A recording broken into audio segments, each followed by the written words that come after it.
चलिए जानते हैं आज शाम की 50 फटाफट बड़ी खबरों को सिर्फ 10 मिनट में। पर अभी तक आपने इस वीडियो को लाइक नहीं किया है तो लाइक कर दीजिए और आप किस देश, राज्य और जिले की जानकारी चाहते हैं कमेंट बॉक्स में जरूर बताएं। इससे पहले जान लेते हैं खबरों से जुड़ी कुछ सुर्खियां। जयपुर एयरपोर्ट पर स्पाइस जेट की महिला कर्मचारी ने सीआईएसएफ जवान को जड़ा थप्पड़। वीडियो सामने आने के बाद एयरलाइंस ने दिया बयान। लेखपाल बनते ही बेवफा हुई पत्नी, कारपेंटर पति से बोली तेरा मेरा कोई मेल नहीं। रक्षा मंत्री राजनाथ सिंह की तबीयत अचानक बिगड़ी, अस्पताल में कराया गया भर्ती। तेलंगाना में सरकारी स्कूल के खाने में मिली छिपकली, अधिकारियों पर गिरी गाज, केंद्र सरकार ने दी सफाई। नीट परीक्षा मामले में सुनवाई टली, 18 जुलाई को सुप्रीम कोर्ट सुनाएगा फैसला।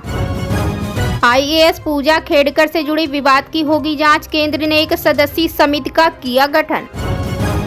बंगाल के मुर्शिदाबाद में स्कूल पर गिरी आकाशीय बिजली, 20 से ज्यादा छात्र घायल, अस्पताल में भर्ती। योगी सरकार ने बढ़ाई कृषि श्रमिकों की मजदूरी दर, 182 रुपए बढ़ाकर इतने पर हुआ तय। जेलेंस्की को पुतिन तो कमला हैरिस को बता दिया ट्रंप, जो बाइडेन की फिसली जुबान। अनंत राधिका की शादी में शामिल होंगी पश्चिम बंगाल की सीएम ममता, शामिल होने की बताइए वजह। अमेरिका का बड़ा बयान, कहा पीएम मोदी रुकवा सकते हैं रूस यूक्रेन युद्ध। पूर्व सांसद जया प्रदा को कोर्ट ने दी बड़ी राहत, आचार संहिता उल्लंघन मामले में आया फैसला। तो चलिए बढ़ते हैं दोस्तों अपनी पहली और बहुत ही महत्वपूर्ण खबर की ओर। जयपुर एयरपोर्ट पर स्पाइस जेट की महिला कर्मचारी ने सीआईएसएफ जवान को जड़ा थप्पड़। वीडियो सामने आने के बाद एयरलाइंस ने दिया बयान। बता दें जयपुर एयरपोर्ट पर स्पाइस जेट की एक महिला कर्मचारी ने सुरक्षा जाँच को लेकर एक सीआईएसएफ जवान से बातचीत के दौरान उसे थप्पड़ जड़ दिया। आरोपी महिला को गिरफ्तार कर लिया गया है। पुलिस और सीआईएसएफ अधिकारियों ने ये जानकारी दी है। दरअसल स्पाइस जेट की फूड सुपरवाइजर अनुराधा रानी सुबह 4 बजे अन्य कर्मचारियों के साथ एयरपोर्ट के व्हीकल गेट से प्रवेश कर रही थी। तभी उसने असिस्टेंट सब इंस्पेक्टर गिरिराज प्रसाद को उस गेट का इस्तेमाल करने के लिए वैध परमिशन न होने पर रोक दिया। सीआईएसएफ कर्मी ने स्पाइस जेट कर्मचारी से अभद्र भाषा में बात की, ड्यूटी के बाद घर मिलने को कहा। स्पाइस जेट अपनी महिला कर्मचारी के खिलाफ यौन उत्पीड़न के इस गंभीर मामले में तत्काल कानूनी कार्रवाई कर रही है। तो इसी बीच बढ़ते हैं दोस्तों अपनी अगली खबर की ओर। लेखपाल बनते ही बेवफा हुई पत्नी, कारपेंटर पति से बोली तेरा मेरा कोई मेल नहीं। बता दें उत्तर प्रदेश के बरेली में ज्योति मौर्य का केस अब पुराना हो गया है। झांसी में एक नया मामला सामने आया है। यहाँ एक युवती ने कुछ समय पहले एक कारपेंटर से लव मैरिज की थी। दोनों में प्यार ऐसा था कि वो एक दूसरे को देखे बिना रह ही नहीं पाते थे। पति के वियोग से बचने के लिए युवती कभी मायके तक नहीं गई। हालांकि ससुराल में रहकर वह कंपटीशन की तैयारी करती रही। इसी बीच उसका लेखपाल की परीक्षा में सिलेक्शन हो गया। अब युवती ने कारपेंटर पति को साफ बोल दिया है कि तेरा मेरा कोई मेल नहीं, तुम कोई और देख लो। फिलहाल मामला पुलिस के पास पहुंच गया है। पुलिस दोनों के बीच समझौता कराने का प्रयास कर रही है। इसी बीच बढ़ते हैं दोस्तों अपनी अगली खबर की ओर। रक्षा मंत्री राजनाथ सिंह की तबीयत अचानक बिगड़ी, अस्पताल में कराया गया भर्ती, एम्स का आया बयान। बता दें रक्षा मंत्री राजनाथ सिंह की तबीयत बुधवार देर रात अचानक बिगड़ गई। कमर दर्द की शिकायत के साथ वह देर रात 3 बजे एम्स पहुंचे। उन्हें एम्स के प्राइवेट वार्ड में भर्ती किया गया। दिल्ली एम्स ने एक बयान में बताया कि रक्षा मंत्री राजनाथ सिंह को पीठ दर्द की शिकायत के बाद आज तड़के ओड प्राइवेट वार्ड में भर्ती कराया गया। फिलहाल उनकी हालत स्थिर है और डॉक्टरों की निगरानी में है। उनकी तबीयत में सुधार दिख रहा है, जल्द ही उन्हें डिस्चार्ज किया जा सकता है। तो इसी बीच बढ़ते हैं दोस्तों अपनी अगली खबर की ओर। तेलंगाना में सरकारी स्कूल के खाने में मिली छिपकली, अधिकारियों पर गिरी गाज, केंद्र सरकार ने दी सफाई। बता दें तेलंगाना के मेडक जिले में सरकारी स्कूल से जुड़े गर्ल्स हॉस्टल के छात्रों को नाश्ते में उपमा दिया गया जिसमें छिपकली गिरी हुई थी। इसे खाने के बाद 1 दर्जन से ज्यादा बच्चे बीमार पड़ गए।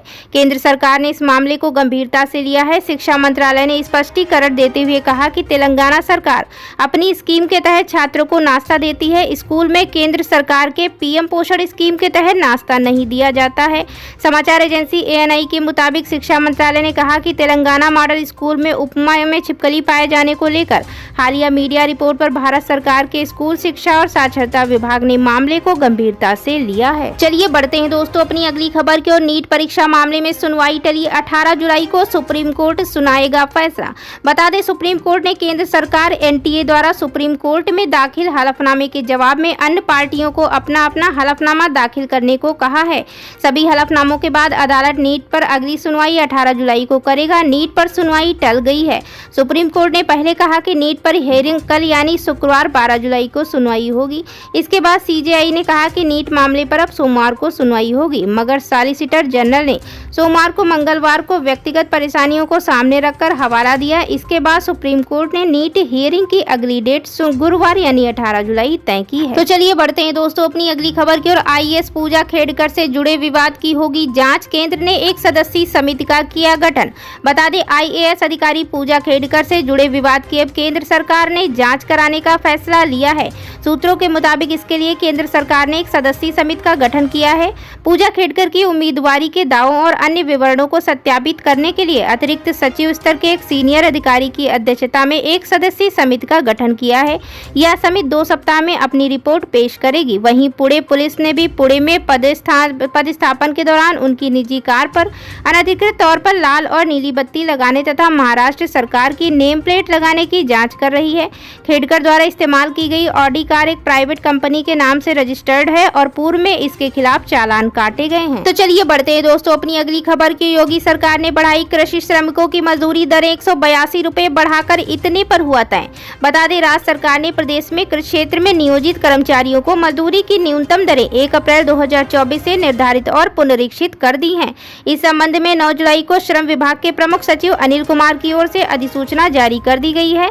इसके तहत वयस्क कर्मकारों के लिए मजदूरी की सर्वसमावेशी न्यूनतम दरें 1162 रुपए प्रति माह या फिर 237 रुपए प्रतिदिन निर्धारित की गई है। किशोरों और बालकों को संदेह मजदूरी की न्यूनतम कालानुपाती दर किसी वयस्क कर्मचारी को अनुमन्य कालानुपाती दर से कम नहीं होगी। गौरतलब हो कि उत्तर प्रदेश के कृषि श्रमिकों की न्यूनतम मजदूरी 26 मई 2023 को प्रति माह 5,980 रुपए तथा प्रतिदिन न्यूनतम मजदूरी 230 रुपए निर्धारित की गई थी। इस बार इसमें 182 रुपए प्रति माह की बढ़ोतरी की गई है। तो चलिए बढ़ते हैं दोस्तों अपनी अगली खबर की ओर। जेलेंस्की को पुतिन तो कमला हैरिस को बता दिया ट्रंप, जो बाइडेन की फिर से फिसली जुबान। बता दें अमेरिकी राष्ट्रपति जो बाइडेन ने नाटो की मीटिंग के दौरान यूक्रेनी राष्ट्रपति जेलेंस्की को राष्ट्रपति पुतिन तो एक प्रेस कॉन्फ्रेंस में कमला हैरिस को ट्रंप करार दिया। उनसे इस तरह की गलतियां तब हुई हैं जब राष्ट्रपति चुनाव में उनकी उम्मीदवारी पर सवाल उठ रहे हैं। बाइडेन की इन्हीं गलतियों की वजह से माना जाता है कि उनके समर्थन भी उनसे रेस से बाहर होने की अपील कर रहे हैं। वहीं सर्वे में 56% लोग चाहते हैं कि बाइडेन राष्ट्रपति की रेस से बाहर हो जाए। दरअसल अमेरिका के वाशिंगटन में नाटो देशों की एक बैठक चल रही है। इस बैठक में यूक्रेन के राष्ट्रपति व्लादिमीर जेलेंस्की भी पहुंचे थे।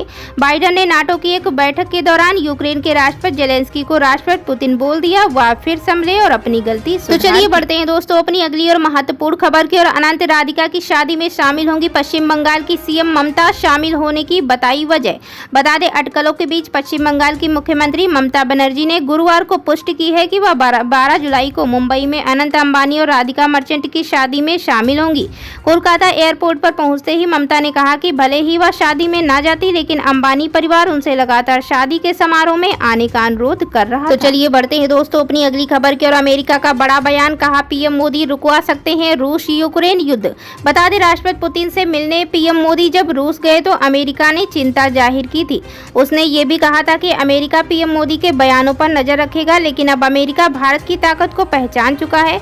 उसने माना है कि यूक्रेन और रूस के युद्ध को केवल भारत ही रुकवा सकता है। अमेरिका ने माना कि भारत यूक्रेन युद्ध को खत्म करने में अहम भूमिका निभा सकता है। अमेरिका ने बुधवार को बयान जारी कर कहा रूस के साथ भारत के पास वो क्षमता है जिसके चलते वह व्लादिमीर पुतिन को युद्ध खत्म करने के लिए मना कर सकता है। अमेरिका ने यह बयान मोदी की 2 दिवसीय रूस यात्रा के ठीक बाद दिया। वहीं व्हाइट हाउस की प्रवक्ता कैरीन जीन पियरे ने कहा, हमारा मानना है कि रूस के साथ भारत के संबंध राष्ट्रपति पुतिन से यूक्रेन में युद्ध को खत्म करने का आग्रह करने की क्षमता देते हैं, लेकिन इसे खत्म करना राष्ट्रपति पुतिन का काम है। पुतिन ने ही युद्ध शुरू किया था और वे ही इसे समाप्त कर सकते हैं। चलिए बढ़ते हैं दोस्तों अपनी अगली खबर की ओर। पूर्व सांसद जया प्रदा को कोर्ट ने दी बड़ी राहत, आचार संहिता उल्लंघन मामले में आया फैसला।